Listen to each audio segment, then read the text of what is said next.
So this session is about HyFlex teaching. It's called HyFlex and all that jazz. And I'm really going to, it's really an introduction, trying to point out some of the principles around hybrid flexible courses or HyFlex courses, some terminology and some some definitions. And then I'm going to talk a little bit about course design and course delivery. And then I'll make some references to the technology. So let's get started here. So the word HyFlex actually comes from, it's a combination of two words. It's a hybrid and flexible. And so it's hybrid teaching, as we know it, is a combination of in-class, in-person teaching, as well as online teaching. And then the flexible part is thrown in there. That flexibility means that students have some choice. And so there's some flexibility in how they choose which modality they want to engage in the classroom. And we'll talk a lot more about how it's set up and what it looks like in a few minutes. Just gonna, I don't know if this will play or not. 2, 3, I see you, Caleb.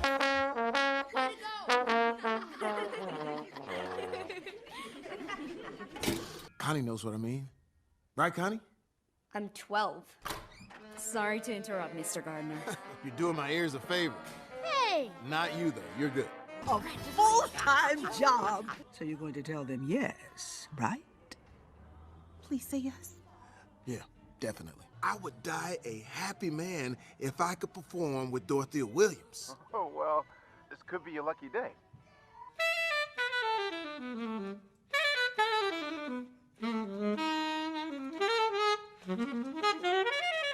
So, we're down to middle school band teachers now.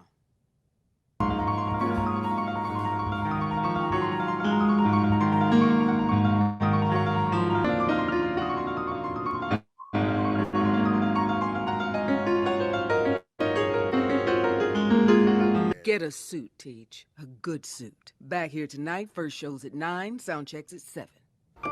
Yeah. So a little background to the title, All That Jazz. I was putting this workshop together and thinking about what to do in it. And I also was, I have this thing about Academy Awards that I have to watch all the movies. And so I was watching Soul, which I hadn't seen. It actually, I guess, won for the animated feature. And I loved the movie and I was watching Soul, but it made me think about jazz and being a musician. And I thought about playing jazz versus other types of genres of music. And it made me think about the connection between jazz and flexible teaching and this idea that you need to be flexible when you're playing jazz and you have to improvise and you have to sometimes be creative, and sometimes you just, you have to make things work and it doesn't quite, feel like it's going to work, and you just have to take some chances and go for it. And jazz is an interesting genre of music, and it's just different than being as a trained classical musician and having much more structure to it. So I was thinking about that, and then thinking about flexible teaching and that idea of having to sometimes maybe improvise and make do, and other times, being able to be a bit creative to get to some of the places you need to, in terms of the different modalities of teaching. So that's how I came up with the All That Jazz. I want to go to the Mentimeter. And so if you can just ask you a question, it's www.menti.com. I think Alex can probably put it into the chat. I'm just going to stop sharing my screen for a minute, and I have to go into the Mentimeter to pull up pull up the screen for that question. If you could type in 57244518 as your code, and I'll just share my screen when I've got the Mentimeter up.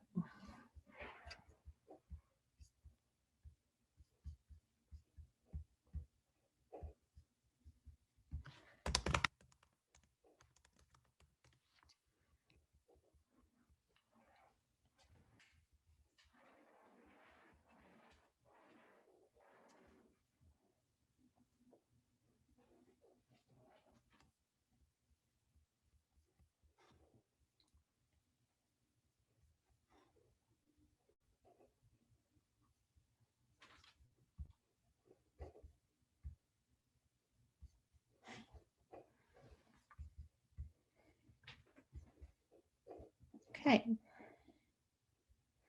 So, oh, sorry, let's share this now.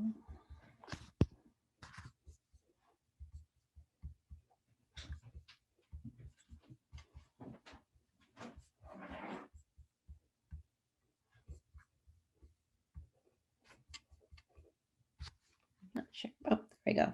Here are some of the words coming up here. Okay. Can you see the Mentimeter screen now? Okay, sure. Sometimes it looks weird. Okay, so some of the words that we're thinking about, yeah, multitasking for sure. That definitely happens. Inclusivity, equitable for sure. In terms of adaptive, being able to adapt seems to be coming up here.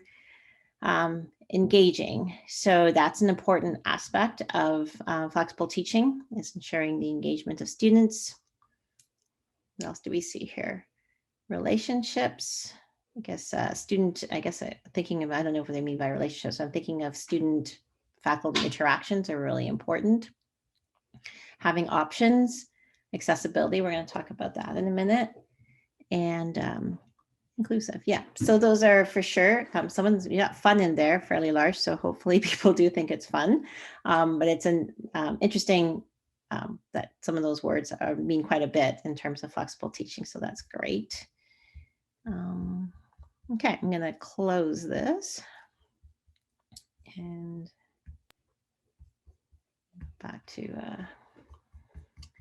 go back to my slides. Okay.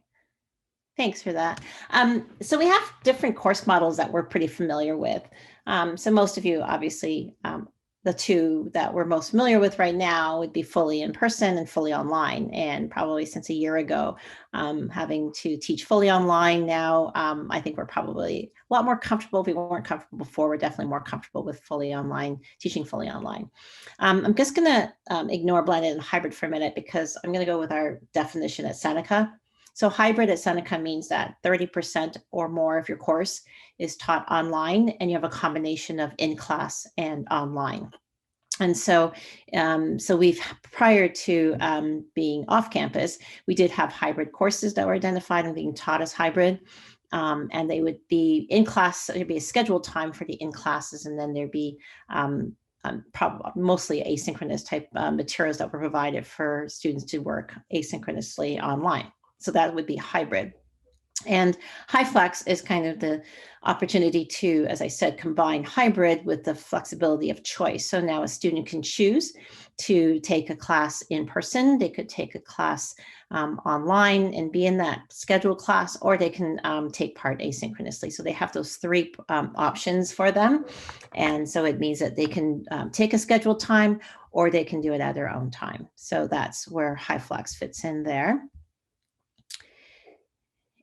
So at Seneca, currently we have 4 choices that you can choose when they choose a course. Not every course has all 4 choices, but we'll have a variety of these types of choices. Some of them will only be in person, some of them will only be online, and some of them will be, you will have choices of what they can choose.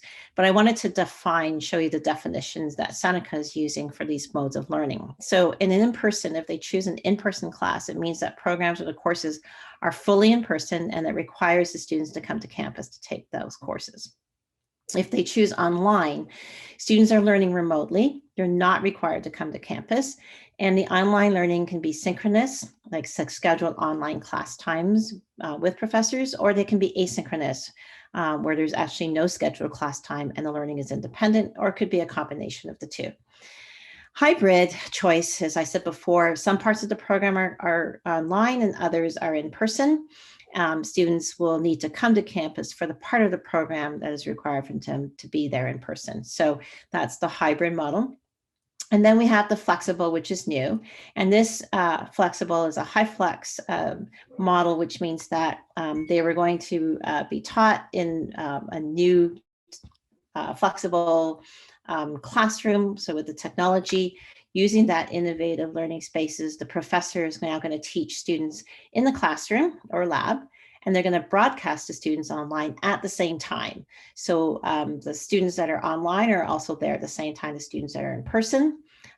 It's in a flexible format, meaning that students can choose for each class whether they want to come onto campus or not come to campus and learn remotely online at the time or asynchronously at a later time. So that's what flexible means, and that's now a choice in some of our courses at Seneca.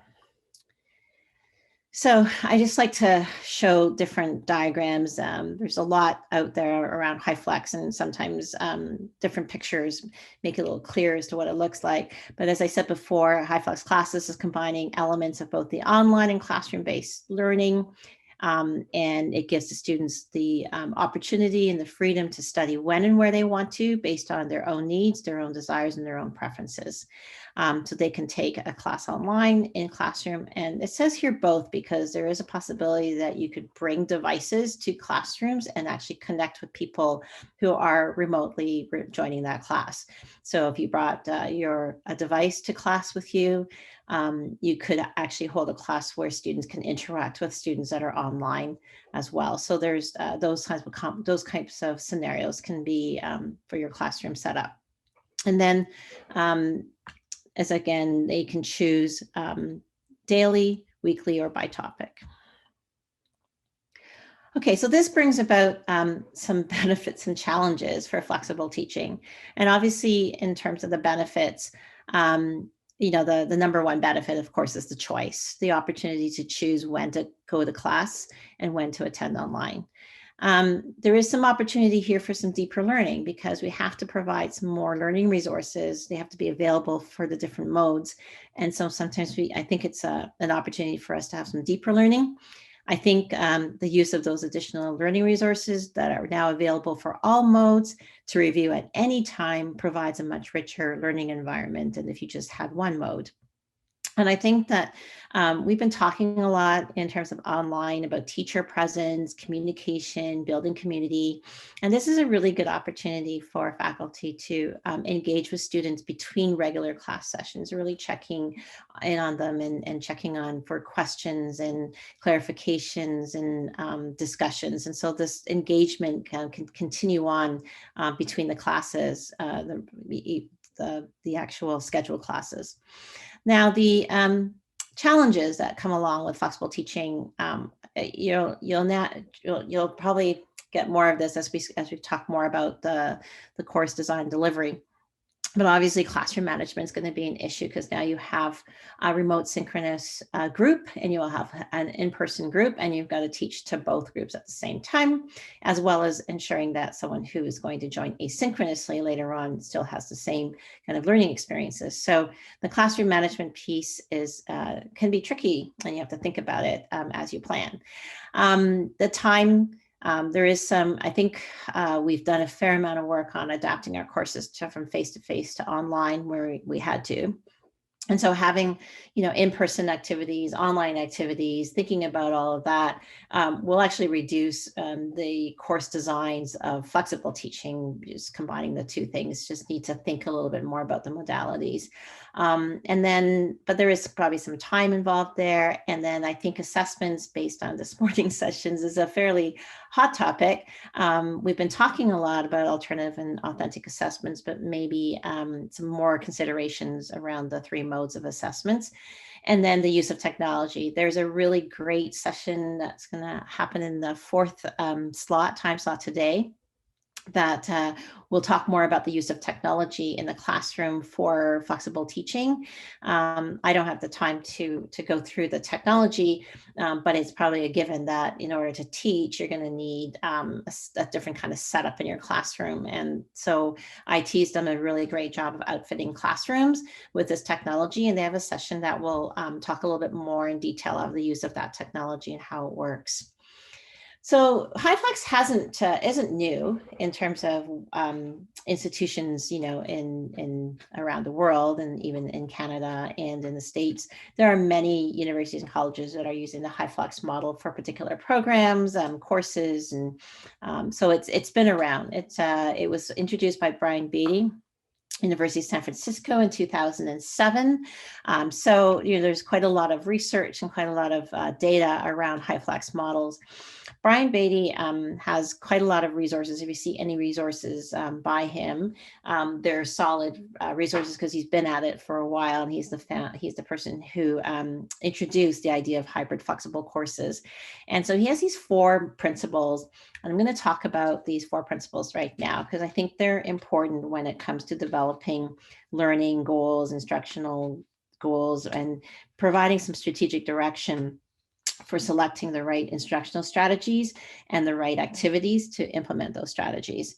So I think it's important that we consider these 4 principles. The first one is learner choice. And what they mean by learner choice is that, as we said before, we're going to provide meaningful alternative participation modes and enable students to choose between those participation modes daily, weekly, or possibly by topic.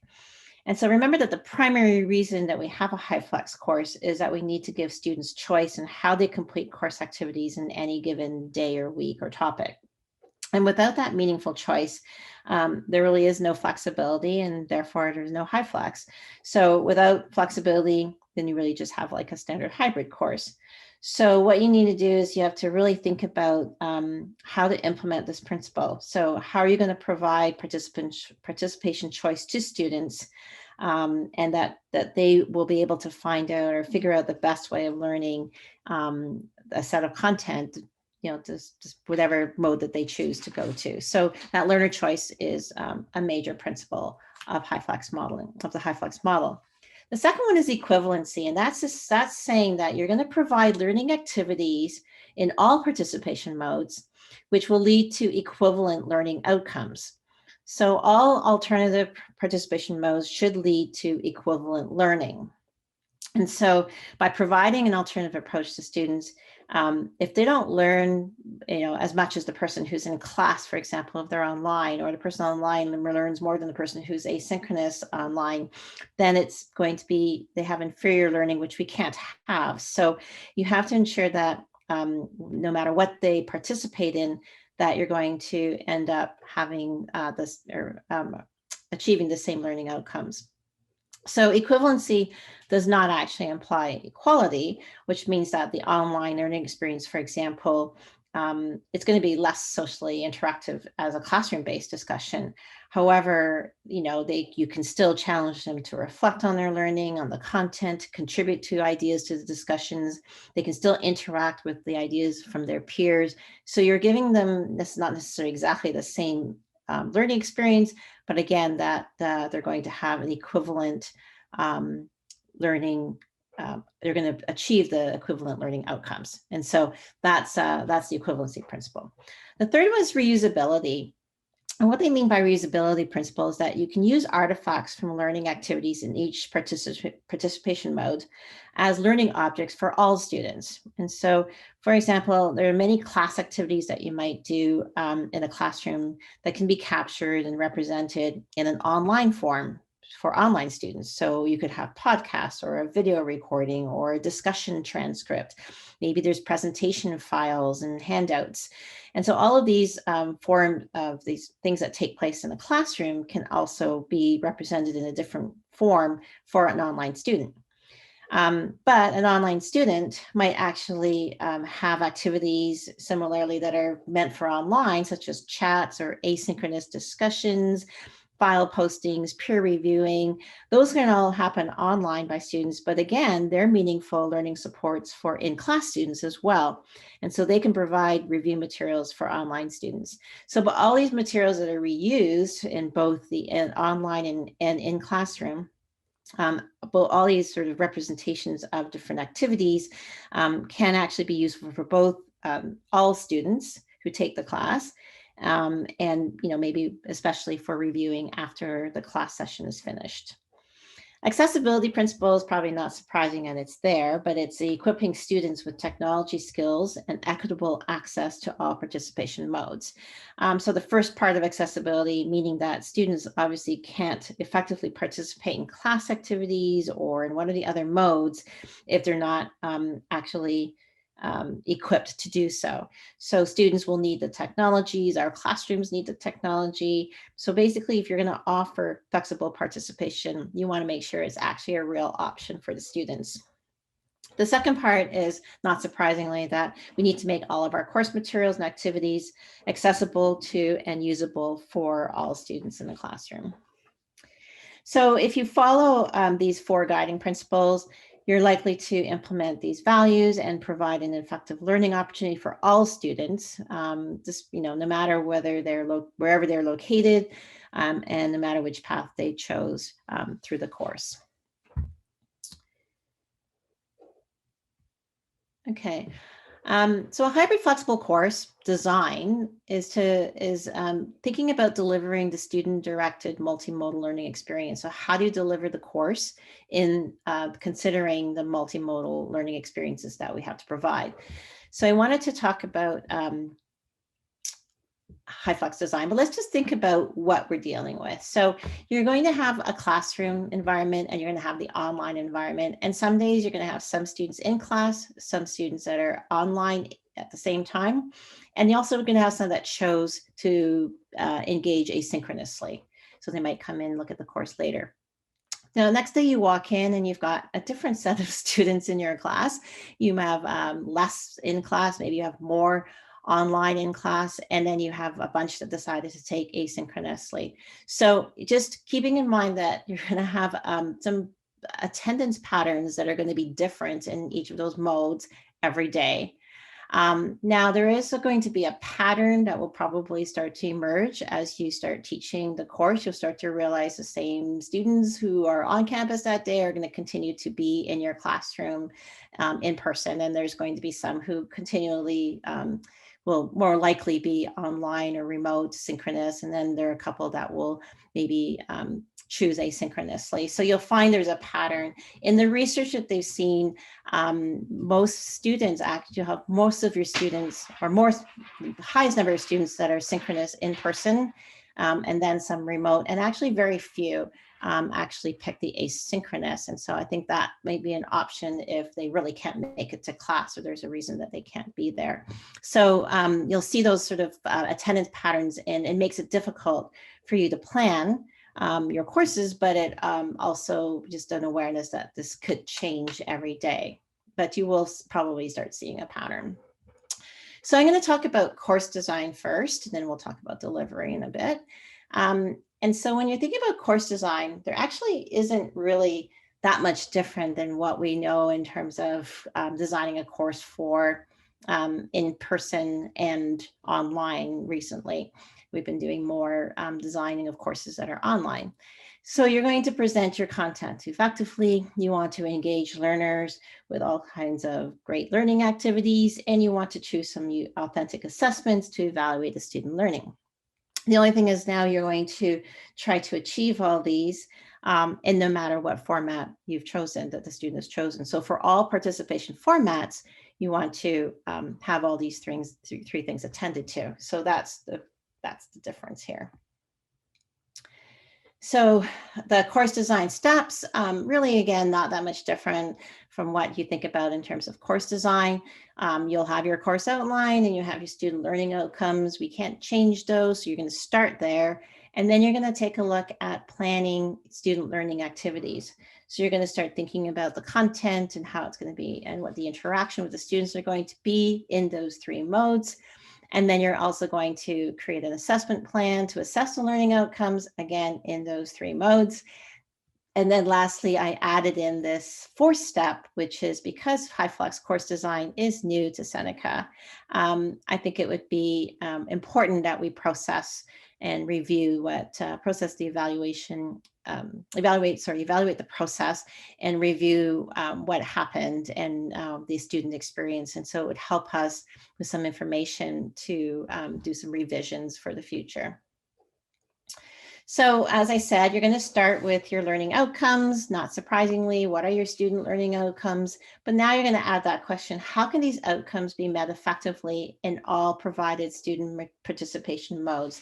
So you've added a little bit of a twist there. So you have learning outcomes, but now you're going to think, how am I going to effectively meet those outcomes for all no matter what the student decides to participate in, whatever mode they decide to. So you have to think a little bit differently as you look at those learning outcomes. So now you move into looking at your lessons, and you're thinking about, you obviously have instructional objectives and lesson goals as you're planning, and you're thinking about what content you're going to select for that lesson and how to develop, you know, your interactive activities. So what activities are required in each mode, right? So what are you going to do? And if you're going to pick a particular activity, what's it going to look like in person, and what's it going to look like for the students who are remote, and what's it going to look like for a student who comes in asynchronously. And then sometimes it's good to think about additional resources for the modes. And so maybe this is what I was saying about the richer environment, because you might need to add more resources in for the online student. So maybe you have classroom, you might have some classroom content that you're going to share, but you might add some more things like a recording of the classroom, or you might add some, you know, discussion notes and so forth. So what additional resources are required for an online student that you might have to put into place? And then this kind of overlaps with more of the delivery, but then how will the activities and resources be facilitated and or provided to students in each of those modes? So as you think about those activities that you're going to do in those different modes, how are they going to be facilitated, and how's it going to work, and what resources you need? So you're always trying, constantly thinking about it in terms of the 3 modes.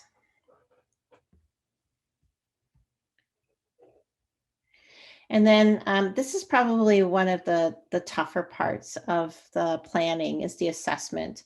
So I mean, assessment in general, how do you know that they learned it? And you can think about formative assessments and your evaluations. In terms of formative assessments, there's lots of different tools and strategies that you can do check-ins with your students in all modes, right? So you can, it's a really good idea to be checking in on your students on a regular basis in the classroom, because you have your students online and you have students in front of you. Typically, when students are in front of you, you tend to attend to them right away. You know, they put their hand up, they call you over. So it's an easy interaction with your students when you're in person. But you got to remember, you have online students that are in the same classroom at the same time. So one of the suggestions or one of the things we've seen, a tip, is that you break down your lesson plan into very small chunks. So instead of lecturing for 30 minutes or doing something activity for 30 minutes, do something for 10 minutes, stop, and then plan in your planning, schedule in a 5-minute opportunity to check in on your online students, ask for questions, ask for their opinions and their comments, and always continually check the chat to see if there's questions from them. So it's really planning into smaller chunks so that you have those opportunities to check in with your students at certain times to ensure that that they are following and engaged in your classroom activities. And so, assessment: how will you assess students in each participation mode, and what additional issues are associated with participation mode that need to be considered?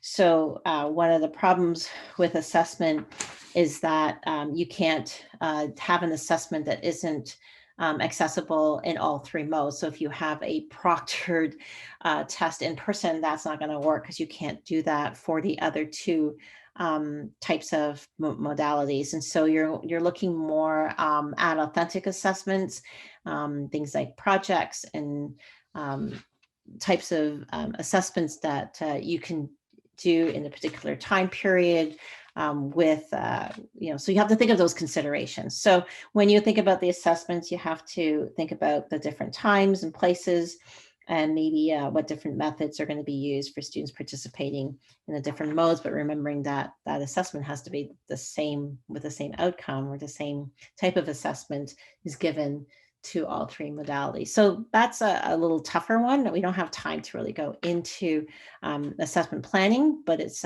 something that I think that will require a lot more thought into putting that plan in place.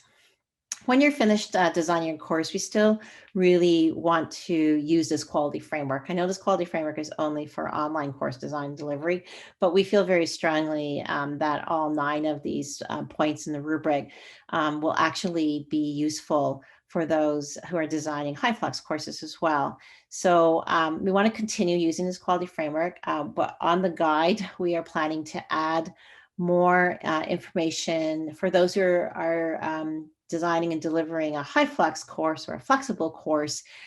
These are the types of considerations you can have. Here are some tips and tricks, and here's some good best practices for that. So we will add into the guide some more information around flexible teaching, but we still think that if you want to look at the quality framework and look at quality assurance for your course, whether it's online or HyFlex, that we consider that this quality framework would be the one that you turn to and use.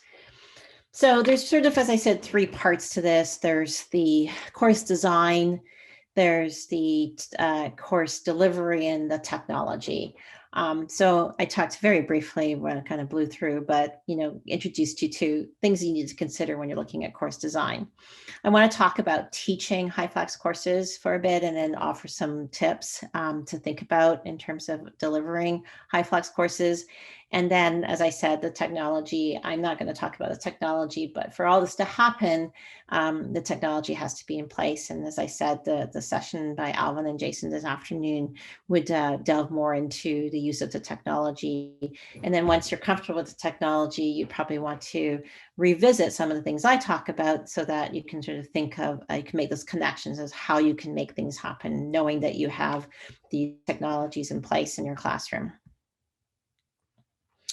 So when you think about, I'm going to talk about classroom delivery or delivery of a HyFlex course in terms of the 3 modes, and think about, what's happening as you think about classroom instruction, online synchronous instruction, and then what is it like to, in teaching also asynchronous online instruction. So I'm just trying to think of those sort of different multimodal learning environments and how to manage them. So when we think about classroom instruction, I think we're all pretty comfortable and sort of know our effective face-to-face instructional approaches. We're kind of thrown off now, as I said, because you've now got this sort of unknown entity of participation patterns, right? So you don't know what it's going to be. You don't know how many students are going to show up in the classroom and how many are going to show up online and how many will not show up at all. So that's going to complicate your planning. So as I said before, this idea of flexibility is flexibility of the instructor, of you as well. So an instructor needs to maybe change the number or the size or the components of their student groups, for example, if you have, more or less different, numbers showing up for your class, and that you didn't expect. And so you're going to have to be flexible in making those changes. So just keep that in mind as you think about teaching in the classroom. I talked about reusability and excuse me, and artifacts that we use in our learning activities, and how you could share those as learning objects for the students. So that was that reusability value or principle that we talked about. So as an instructor, you want to plan to share all your resources using the classroom with your online students.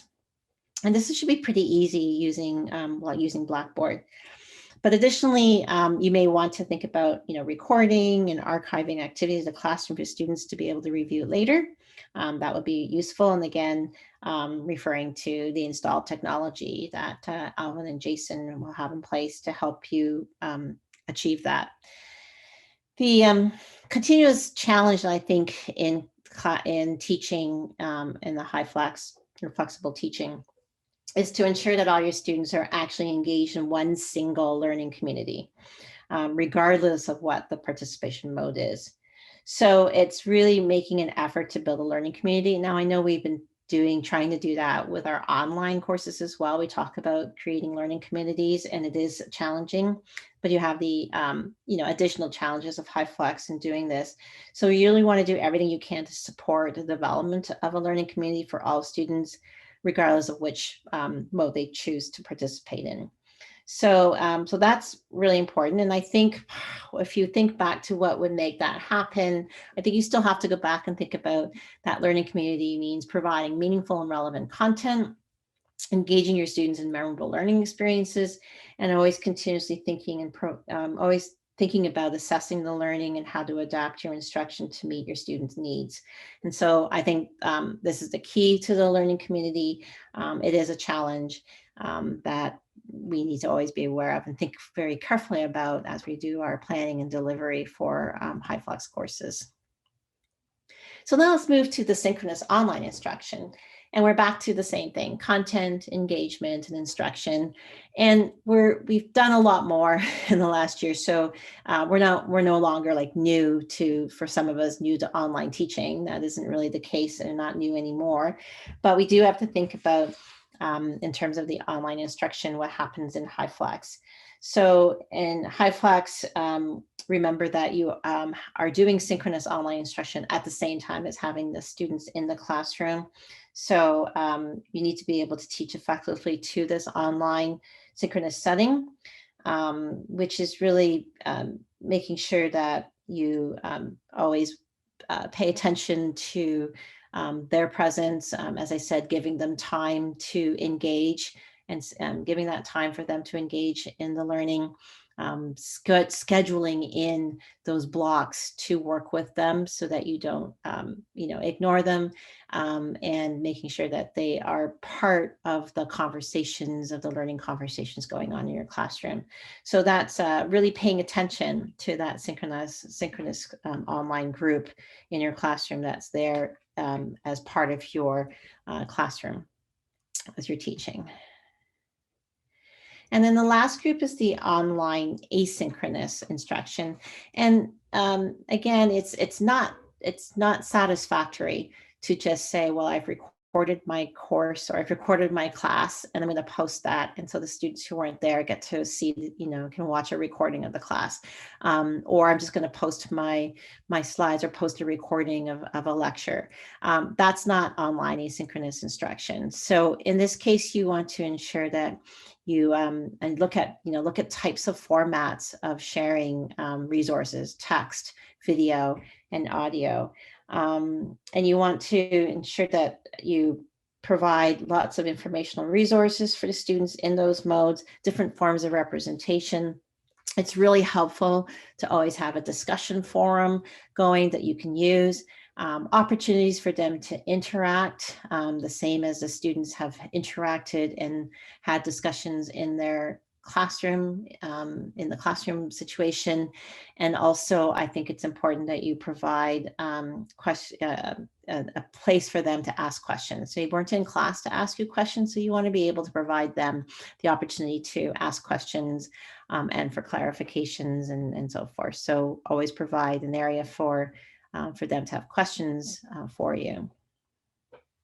And I put it back in here again, just to remember that when you have assessments, you need to work in all three modalities for assessment. Okay, I'm going to stop here and just do a quick discussion activity. So I'm going to ask you, I know I kind of went very quickly, and it is an intro, and you probably have lots of questions still about it, and we'll have other resources to help you with that, which I'll share in a minute. But I just want to stop here and just do a quick activity to see how you feel about HyFlex or flexible teaching at this point. I've kind of talked about what it is, some of the definitions around it, and I talked a bit about course design and what needs to be considered, and then talked about some of the considerations when you're actually teaching. So there's, that's where I'm going to stop here. I have, at this point, 5 musicals. I went into the musical theme of music. And so I have 5 musicals that I picked: West Side Story, Wizard of Oz, all that jazz, The Nightmare Before Christmas, and Mary Poppins. And so I'm going to split you up into, I want to split into 3 groups. I'm going to have whoever ends up in the group with me will mean that you're theoretically, but not really, in person. Until you'll stay with me, you'll be my in-person group. The online synchronous group if you've moved into a breakout room, there's no facilitator. So when you move into a breakout room, it's just up to you guys to kind of like talk in turn and talk to each other about HyFlex and how it relates to one of these musicals, or you can pick a movie or musical yourself and whatever you want. But I want like a discussion amongst yourselves.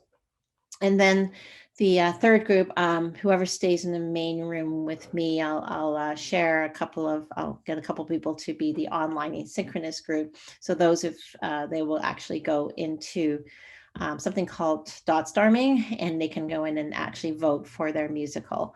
So that's kind of what I want to do. I'm going to turn it over to the magic of Alex, who's going to put you into a breakout room. And we'll come back in a few minutes. Right. So I'm just looking at the time. I'm gonna wrap up a little quickly through here. I just want to make a couple comments around some tips. That I wasn't really. I am interested in your feelings, but I actually was just doing a demonstration of a classroom discussion that could be done. So just when you're putting in a particular activity for HyFlex, you just probably need to add one or two more instructions. So for example, if you want to think about a particular topic or answer a question, then you might have to add in your video conferencing. You're going to do this in the breakout room. If you're in a discussion forum outside, like asynchronously, then you're going to have to stop the recording and go to the discussion forum and add your opinions or add your ideas there. So it's just adding a couple of more instructions to your activity. A couple of quick tips. Prepare your Blackboard course. Make sure you visit your classroom before you go to your first class, and make sure you outline all the student expectations for them before they come to class. Some of the things that people have we've done where we've talked about suggestions of maybe one idea that's a good one is to recruit a student in your class to actually join the virtual session to help monitor the chat for you. So that's a good tip. A couple of other tips, chunking I said was earlier about putting them into smaller chunks into your planning. Design your course to be asynchronous. Make sure you have all those online resources shared. Balance the remote and in-person learners. Facilitate lots of small group discussions. It's a good idea to repeat the question from the in-person students so that remote students can hear that. And always remember to ask questions and solicit comments from remote learners and allow that time for engagement. And make sure that for your asynchronous students and your asynchronous teaching that you have lots of good announcements and good communications with those with the students that didn't make it to the classroom. Wanted to share a couple things coming up from the Teaching and Learning Center. This was a quick 45 minutes, 50 minutes now, introduction to HyFlex and flexible learning. We do have a course called FunFlex coming up June 1st to 18th. It's asynchronous. You can register on MyPD now. So that would be good if you want to learn more than just 45 minutes. We recognize the asynchronous course doesn't give you a chance to try it. I think you really need to try it. So we have a micro teaching for the HyFlex classroom August 26th and 27th. That is, we don't know if we're going to be allowed to go on campus to do this. So we may have to move it, but we're definitely going to do a 2-day micro teaching on HyFlex teaching. Look out for our next nutshell coming out. Will be an introduction to flexible learning at Seneca, focusing on the 4 principles, and everything that we keep adding, everything that we keep putting and finding and creating resources for you on flexible teaching will be at the Flexible Teaching and Learning website, which is a space in the Teaching and Learning Center website. So just wanted to let you know that. And I think I'm done. So there you go. I know we're a little short on time. I'm around for a few minutes if you have any questions, but feel free to email me if you have questions about this session, or if you have questions about anything else related to HyFlex. You can also email teaching@senecacollege.ca. So thank you.